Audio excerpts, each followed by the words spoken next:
The inheritance letter.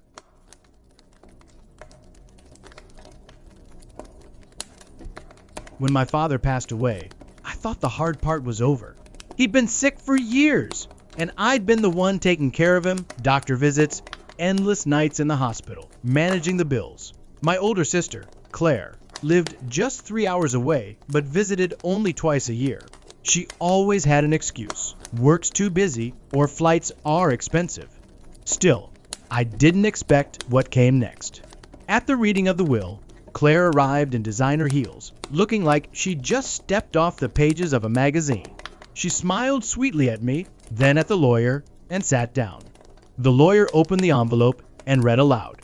To my beloved daughters, I leave my estate to be shared equally, with the family home going to Claire. I froze. The family home was worth more than everything else combined, and I knew, without a doubt, my father would never have intended for me to walk away with so little, especially after the years I'd spent caring for him. But Claire just smirked. Guess Dad wanted me to keep the place in the family. For a week, I couldn't sleep. I kept replaying the months before his death, the conversations we'd had. And then it hit me. Dad had mentioned making changes to his will. He'd even asked me to help him find a notary. I dug through his old desk at home and found something that made my hands shake. A draft letter he'd written but never sent to his lawyer. It clearly stated his intention for the house to be sold and the proceeds split evenly.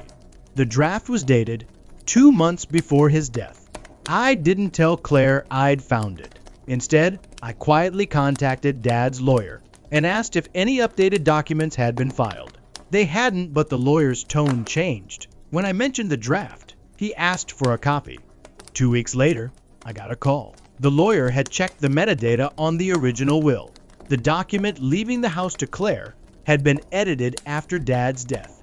It turned out Claire had access to his email, found the will, and updated it before printing it out for the official reading. The fallout was swift.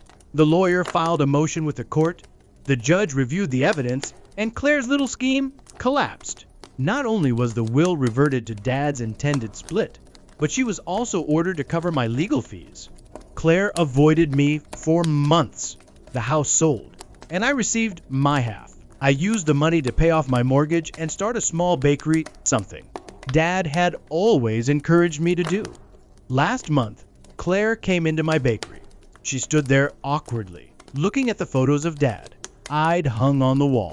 She ordered a coffee, paid in cash, and before leaving, she said quietly, "I shouldn't have done it." I just nodded. I didn't need an apology. I'd already built something better than that house freedom. Thanks for listening to this story. If it stayed with you, subscribe.